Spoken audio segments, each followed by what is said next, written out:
Hello friends, இன்றைக்கி நம்ம ரவா கிச்சடி சூப்பரான ரெசிபி 10 நிமிஷத்தில் ஈஸியாக எப்படி செய்கிறதுன்னு பார்க்க போகிறோம். இந்த ரெசிபி நம்ம காலையில் டிஃபனுக்கு இல்லைன்னா நைட் டின்னருக்கும் செஞ்சுக்கலாம். ரொம்ப ஹெல்த்தியானது, குழந்தைங்கள்லேருந்து பெரியவங்க வரைக்கும் விரும்பி சாப்பிடுவாங்க. இந்த மாதிரி ட்ரை பண்ணி பாருங்கள். ரவா கிச்சடி செய்ய முதல்ல தேவையான பொருட்கள்லாம் பார்த்துக்கலாம். அதுக்கு நாள் ராத்திரியே நான் பச்சை பட்டாணி தண்ணியில் ஊற வச்சுட்டேன். இது 8லேருந்து 10 மணி நேரம் ஊறி இருக்குது. இது கொஞ்சம் லைட்டாக உப்பு சேர்த்து குக்கரில் 4லேருந்து 5 விசில் வச்சு வேக வச்சுக்கலாம். அது கூடவே 1 கப் ரவை, 3 கப்பு தண்ணி, எண்ணெய், நெய், சீரகம், கடுகு, உளுந்து, கடலப்பருப்பு, 3 பச்சை மிளகாய், தேவைப்பட்ட ஒரு துண்டு இஞ்சி கூட சேர்த்துக்கலாம். அது கூடவே ஒரு தக்காளி, 2 வெங்காயம், கேரட், பீன்ஸ், வேக வச்ச பட்டாணி, முந்திரி, மஞ்சள் தூள், கருவேப்பிலை, கொத்தமல்லி, தேவையான அளவு உப்பு. வாங்க எப்படி செய்கிறதுன்னு பார்க்கலாம். அதுக்கு ஸ்டவ் ஆன் பண்ணி ஒரு பாத்திரத்தை வச்சு பாத்திரம் சூடானதுமே நெய்யை சேர்த்துடலாம்.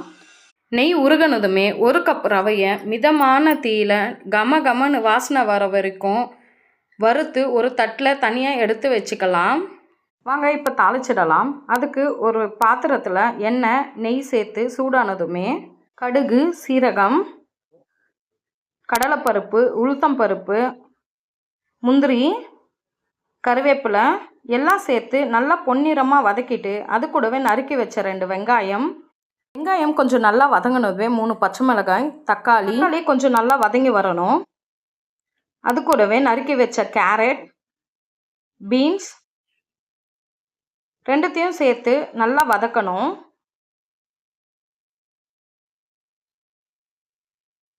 இப்போ நம்ம வேக வச்சிருக்கிற பட்டாணியும் சேர்த்துக்கலாம்.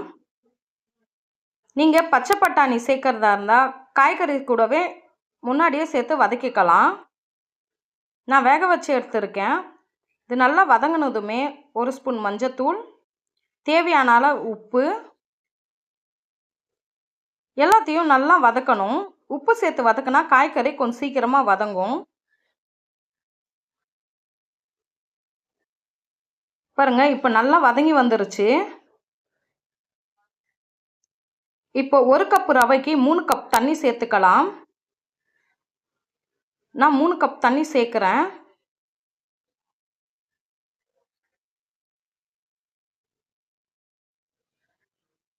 இப்போ நல்லா கலந்துட்டு ஒரு கொதி வருது. மூடி வச்சு 2லேருந்து 3 நிமிஷம் கொதிக்க விடலாம். இப்போ நல்லா 2லேருந்து 3 நிமிஷம் நல்லா கொதிச்சிடுச்சு. வாங்க காய்கறி எல்லாம் வெந்துட்டுருக்கா பார்க்கலாம். இந்த ஸ்டேஜில் உப்பு செக் பண்ணுறதா இருந்தால் செக் பண்ணி உப்பு பத்தலைன்னா உப்பு சேர்த்துக்கலாம். பாருங்கள், காய்கறியெல்லாம் நல்லா வெந்துருச்சு, கேரட்லாம் நல்லா வெந்திருக்கு. இப்போது ஸ்டவ்வை லோ ஃப்ளேமில் வச்சுட்டு நம்ம வறுத்து வச்சிருக்க ரவையை சேர்த்துடலாம். சேர்த்து கைவிடாமல் நல்லா கிளறணும். இந்த மாதிரி கலந்து விடுறப்போ கட்டி கட்டாமல் நல்லா சாஃப்டாக வேகும். ரவை தண்ணியெல்லாம் உறிஞ்சி நல்லா வெந்து வரும். பாருங்கள், இந்த மாதிரி கட்டி இல்லாமல் கட்டி பதமாக வெந்து வந்துருச்சு. நம்ம கொஞ்சம் நெய் சேர்த்துக்கலாம். நெய் சேர்க்கும்போது சாஃப்டாகவே இருக்கும். அது கூடவே நறுக்கு வச்ச கொத்தமல்லியை சேர்த்து ஒரு 2 நிமிஷம் மூடி வைக்கலாம். அடுப்பு லோ ஃப்ளேமில் தான் இருக்கணும். 2 நிமிஷத்துக்கு அப்புறம் மூடியை திறந்து கலந்து விட்டால் சூப்பரான rava khichdi ready. Stove off பண்ணிவிட்டு தட்டில் பரிமாறிடலாம். அப்படியே வச்சு சாப்பிட்டாலும் சூப்பராக இருக்கும். தேவைப்பட்டால் தேங்காய் சட்னி வச்சுக்கலாம். நாங்கள் அப்படியே தான் சாப்பிட்டோம். இதில் கேரட், பீன்ஸ், முந்திரி, பட்டாணி எல்லாம் சேர்த்ததுனால டேஸ்ட் அட்டகாசமாக இருக்கும். நம்ம பிளெயினாக உப்புமா சாப்பிட்றதுக்குன்னா இந்த மாதிரி செஞ்சு சாப்பிட்டா குழந்தைங்களுக்கும் ரொம்ப பிடிக்கும். இந்த வீடியோ உங்களுக்கு பிடிச்சிருந்தா லைக் பண்ணுங்கள், ஷேர் பண்ணுங்கள், கமெண்ட் பண்ணுங்கள். மறக்காமல் நம்ம சேனலுக்கு சப்ஸ்கிரைப் பண்ணுங்கள். உங்கள் ஃபேமிலி அண்ட் ஃப்ரெண்ட்ஸுக்கு ஷேர் பண்ண மறக்காதீங்க. தேங்க்யூ.